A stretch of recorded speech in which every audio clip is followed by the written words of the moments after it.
सुभा के वैवाहिक जीवन के कटु सच को जानकर सालों निःशब्द हो गई थी। उसके द्वारा लिए गए फैसले में सालों उसके साथ थी, लेकिन एक दिन अचानक मिली एक सूचना ने सबको चौंका दिया। उस दिन रात में लगभग 12 बजे फोन की घंटी बजी, तो नींद में हड़बड़ाते हुए ही मैंने फोन उठाया था। और फिर लड़खड़ाते शब्दों में हेलो कहा तो दूसरी ओर में से मेरे दामाद सचिन की चिरपरिचित आवाज़ मुझे सुनाई दी। मैं सचिन बोल रहा हूँ। सामा, मेरी सबसे प्रिय सहेली शुभ का बेटा सचिन पहले मुझे आंटी कहकर बुलाता था, मगर जब से मेरी बेटी पूजा के साथ उसकी शादी हुई है, वह मुझे मजाक में सा माँ यानी सासू माँ कहकर बुलाता था। उस रात की आवाज़ सुनकर मैं अनायास ही खुश हो गई थी और बोल पड़ी थी, हाँ बोलो बेटे, क्या बात है?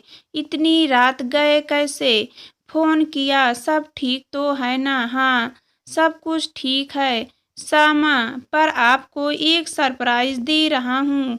पूजा और मम्मी कल राजधानी एक्सप्रेस से दिल्ली आपके पास पहुँच रही है। अरे वाह, क्या दिल खुश करने वाली खबर सुनाई है। और तुम क्यों नहीं आ रहे उनके साथ? अरे सासू माँ, आप तो पता ही है कि मैं काम छोड़कर नहीं आ सकता, और इन दोनों का प्रोग्राम तो अचानक ही बन गया, तभी तो प्लेन से नहीं आ रही। मैं तो कल से आपका फ़ोन ट्राई कर रहा था, मगर फ़ोन मिल ही नहीं रहा था। तभी तो आपको इतनी रात को तंग करना पड़ा। ये दोनों कल 10 साढ़े 10 बजे निजामुद्दीन रेलवे स्टेशन पर उतरेंगी। राजू भैया को लेने के लिए भेज देना। हाँ, राजू जरूर जाएगा, और वह नहीं जा सके तो उसके डैडी जाएंगे। तुम चिंता मत करना। यह कहते हुए मैंने फ़ोन रख दिया था और खुशी से तुरंत अपने पति को जगाते हुए उन्हें पूजा के आने की खबर सुना दी। गुड़िया आ रही है, यह तो बहुत अच्छी बात है, पर उसके साथ तुम्हारी वह नकचढ़ी सहेली क्यों नहीं आ रही है?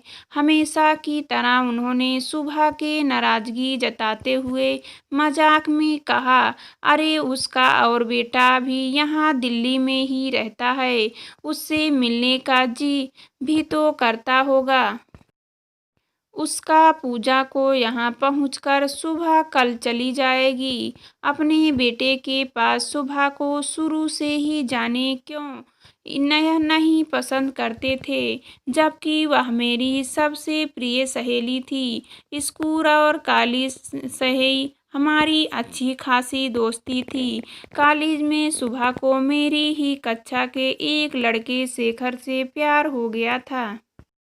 उन दोनों के प्यार में मैंने किसी नाटक के सूत्रधार सी भूमिका निभाई थी। मुझे कभी शेखर की चिट्ठी सुबह को पहुंचानी होती, तो कभी सुबह की चिट्ठी शेखर को। सुबह अपने प्यार की बातें मुझे सुनाती रहती थी। खूबसूरत और तेज दिमाग की सुबह अमीर बाप की इकलौती बेटी होने के बावजूद मेरी जैसी सामान्य मिडिल क्लास परिवार की किसी लड़की से दोस्ती कैसे रखती है, यह उन दिनों कॉलेज के हर किसी के मन में सवाल था।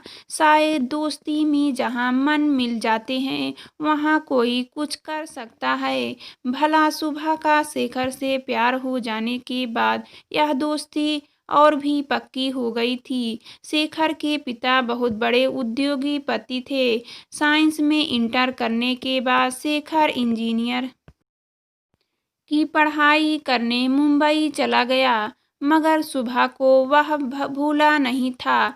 आखिर कॉलेज की पढ़ाई पूरी करते ही सुबह और शेखर का प्रेम विवाह हम सब सहपाठियों के लिए एक यादगार बन कर रह गया था।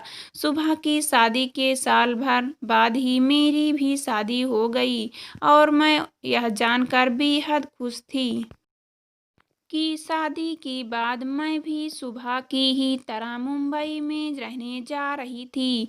मुंबई में हम जब तक रहे थे दोनों अक्सर मिलते रहते थे, मगर सुबह और शेखर के राय से हट बाट से मेरे पति शायद कभी एडजस्ट नहीं हो सके थे। इसी से जब भी सुबह से मिलने बात होती तो ये अक्सर टाल देते। मेरे पहले बेटे राजू के जन्म के बाद मेरे पति ने पहली नौकरी छोड़कर दूसरी ज्वाइन की तो हम दिल्ली आ गए। यहाँ आने के 3 साल बाद पूजा का जन्म हुआ और फिर घर गृहस्थी के चक्कर में मैं पूरी तरह फंस गई। सुबह से मेरी निकटता फिर धीरे धीरे कम होती गई थी। इस बीच सुबह भी 2 बच्चों की माँ बन गई थी और दोनों बार लड़के हुए थे। यह सब खबरें तो मुझे मिलती रही थी, मगर अब हमारी दोस्ती दिवाली, न्यू ईयर या बच्चों के जन्मदिनों पर बधाई भेजने तक ही सीमित रह कर गई थी। पूजा को मुंबई के एक कॉलेज में एमबीए की एडमिशन मिल गया और वहीं उसकी मुलाकात सचिन से हो गई। पहले मुलाकात हुई, फिर दोस्ती हुई और फिर ठीक सुबह और शेखर की ही तरह पूजा और सचिन का प्यार भी परवान चढ़ा था। मुझे धुंधली सी आज भी याद है, जब शादी तय करने की बारी आई तो सबसे पहले सुबह ने ही शादी का विरोध किया था। कुछ अजीब से अंदाज में उसने कहा था, शादी के बारे में हम 2 साल बाद सोचेंगे। मैं तो उसके मुंह से यह सुनकर हैरान रह गई थी। सुबह की बात करने के तरीके को देखकर गुस्से में ही मैंने झट से कहा था, तूने भी तो कभी लव मैरिज की थी तो आज अपने बच्चों को क्यों मना कर रही है। इस पर बड़े ही शांत स्वर में सुबह बोली थी, तभी तो मुझे पता है कि लव और मैरिज ये 2 अलग-अलग चीज़ें होती हैं। ये दर्शन शास्त्र की बातें मत झाड़, तू सच सच बता, क्या तुझे पूजा पसंद नहीं या फिर हमारे परिवारों की आर्थिक असमानताओं के लिए तू मना कर रही है? नहीं, नहीं ऐसी कोई बात नहीं है। दरअसल मैं शादी का विरोध नहीं कर रहा हूँ। मैं तो सिर्फ यह कह रही हूँ कि शादी 2 साल बाद करेंगे, लेकिन क्यों? सुबह सचिन तो अब अच्छा खासा कमा रहा है और पूजा की पढ़ाई खत्म हो चुकी है। फिर अब बेकार में 2 साल रुकने की क्या ज़रूरत है? मैं यह तुम्हें आज नहीं बता सकती और पता नहीं कभी बता भी पाऊंगी कि नहीं। हम सब तो चुप हो गए थे, लेकिन सचिन और पूजा दोनों ठहरे आज के आधुनिक विचारों के बच्चे। वे दोनों कहाँ समझने वाले थे। उन दोनों में अचानक एक दिन कोर्ट में जाकर शादी कर ली थी और हम सबको हैरान कर दिया था। सुबह और शेखर ने हालात को समझते हुए एक भव्य 5 स्टार होटल में शादी की जोरदार पार्टी दी थी और फिर सब कुछ ठीक ठाक हो गया था। पूजा की शादी को साल भर हो चुका था। इस दौरान वह और सचिन अक्सर दिल्ली मेरे यहाँ आया करते थे, मगर सुबह पहली बार मेरे यहाँ बतौर समधन आ रही थी, इसलिए भी मैं मन ही मन बहुत खुश हो रही थी। मुझ में बहुत सी पुरानी यादें उमड़ती जा रही थी और उन मीठी सुहानी यादों की डोर मुझे कभी बचपन में तो कभी जवानी में ले जाकर मायके पहुंचा रही थी। ठीक 11 बजे राजू पूजा और सुबह को घर ले आया।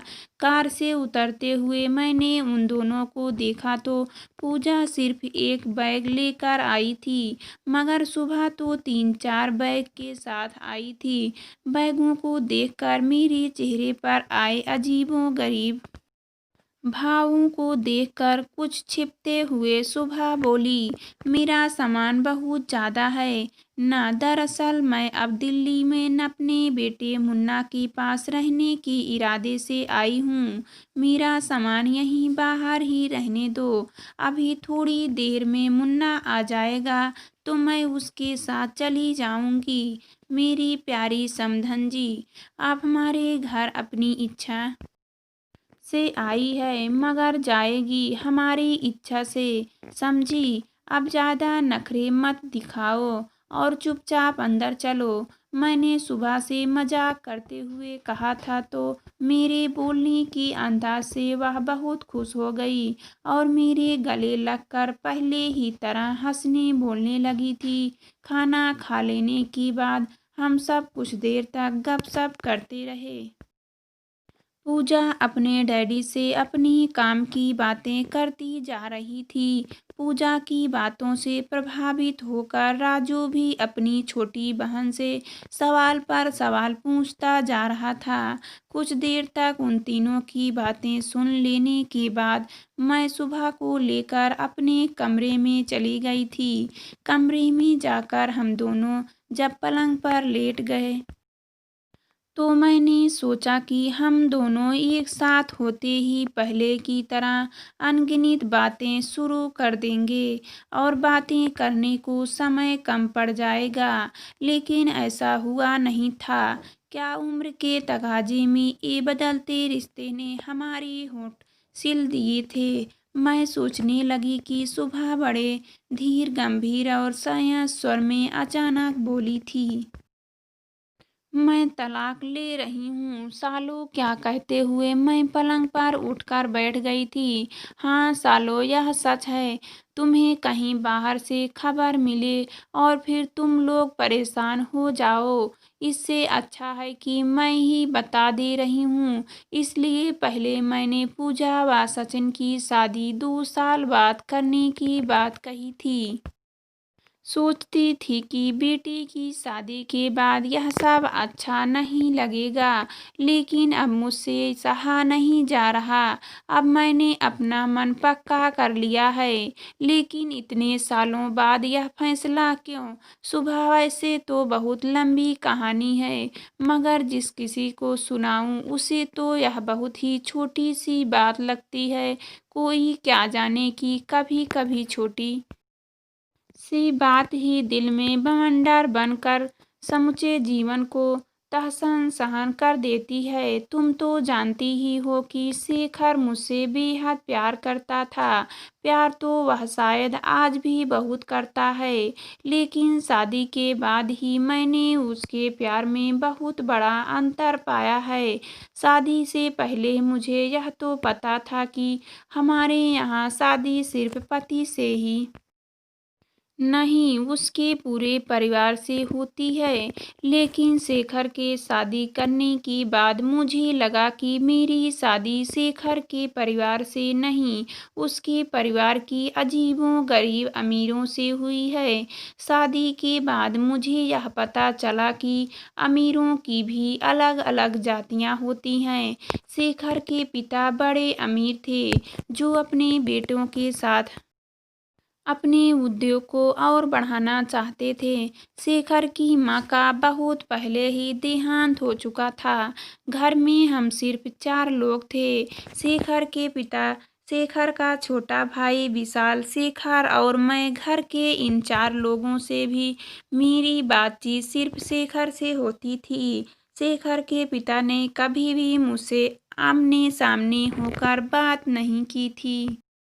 जब भी कुछ कहना होता तो शेखर से कह देते कि बहू से कहो। विशाल मेरा छोटा देवर शेखर ने सिर्फ 2 साल छोटा था। वह स्वभाव से बेहद शर्मिंदा था। शुरू शुरू में मैंने उससे दोस्ती करने के लिए हंसी मजाक करने की कोशिश की तो एक दिन शेखर ने बड़े गंभीर अंदाज में मुझसे कहा था, तुम विशाल से यूं हंसी मजाक ना किया करो, डैडी को अच्छा नहीं लगता।